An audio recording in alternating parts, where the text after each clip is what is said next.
चलिए अब सवाल नंबर 2 यानी क्वेश्चन नंबर 2 आप सबके लिए पेश है।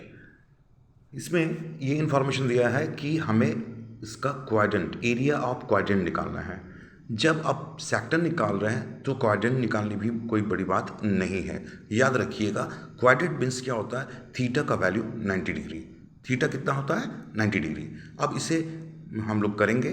क्वेश्चन में एरिया ऑफ क्वाड्रेंट निकालने बोला गया है, मीन्स सेक्टर के सेंस में ही समझ सकते हैं, लेकिन अगर क्वाड्रेंट बोला जाता है याद रखिएगा वो थीटा 90 को रखकर हम लोग कर सकते हैं। या फिर आगे करते हैं, आप लोग को क्लियर करता हूँ चलाऊँगा। चलिए सर्कमफेरेंस यहाँ पे दिया है कितना, 22 सेंटीमीटर। याद रखिएगा यहाँ रेडियस नहीं है। पिछले क्वेश्चन में हम लोग रेडियस को पुट किए थे रेडियस की जगह में, लेकिन यहाँ पे क्या है, क्वेश्चन थोड़ी सी घुमा दी गई है।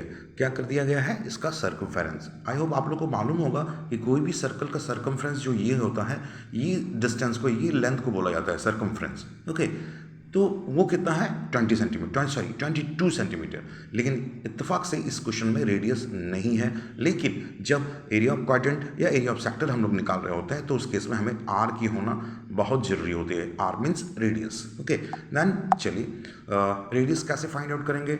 आई होप आप लोग जूनियर क्लासेस में पढ़ चुके होंगे कि सर्कमफेरेंस जो होता है उसका फॉर्मूला होता है 2 पाई और आर। 2 pi are. सर्कमफेरेंस कितनी है, 22 सेंटीमीटर है ना।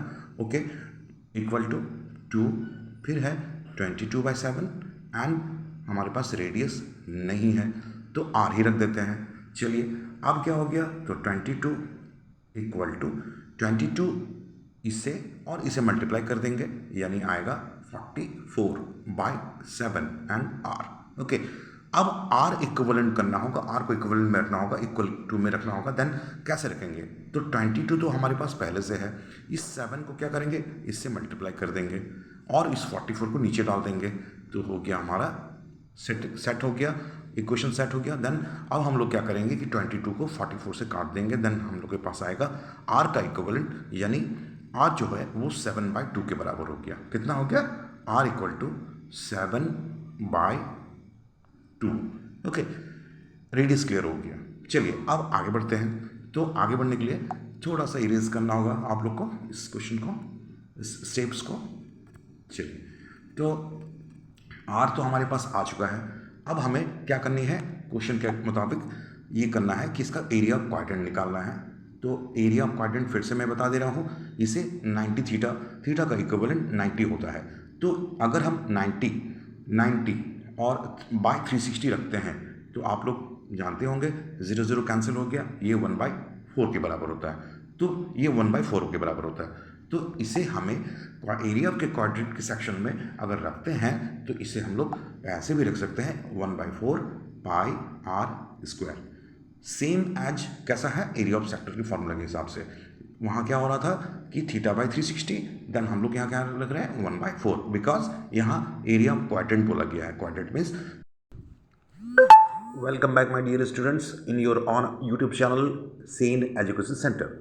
क्लास 10th के लिए हमारा जो सीरीज़ चल रहा है चैप्टर 12.2 का पहला सवाल करेंगे आज मैथमेटिक्स सब्जेक्ट से, जिसका रेडियस 6 सेंटीमीटर है और थीटा 60 डिग्री है। ओके, हमें निकालना है कि इसका माइनस सेक्टर यानी area of sector minus sector का वैल्यू क्या होना चाहिए।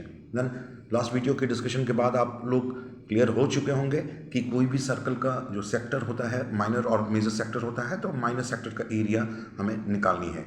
इसका जो थीटा है वो कितनी है, 60 डिग्री, यानी एंगल का वैल्यू है 60 डिग्री और इसका रेडियस है 6 सेंटीमीटर।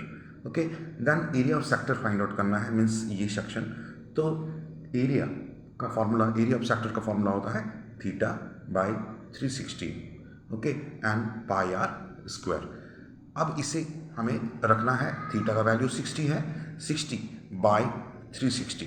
ओके, पाई का वैल्यू 22/7 और रेडियस है 6 का होल स्क्वायर या 6 × 6। ओके, एंड नाउ नेक्स्ट जो हमारा स्टेप होगा वो होगा, इसके बाद यहाँ लिखना होगा 60/360 इंटू 22/7 एंड 6 × 6। ओके, 6 × 6, तो ये तो 6 से कट गया और ये भी 6 से कट गया। देन वी हैव कितना बच रहा है यहाँ पे, तो एक 22 बच रहा है, 22 एंड 6, एक 6 बचा है और नीचे 7 बचा है। तो हमें क्या मिल रहा है, हमें मिल रहा है 132, यानी देख सकते हैं आप लास्ट सेक्शन में यहाँ हमें मिल रहा है 132, 1, 3 एंड 2 बाई 7 सेंटीमीटर स्क्वायर। ये हमारा क्वेश्चन नंबर 1 का आंसर।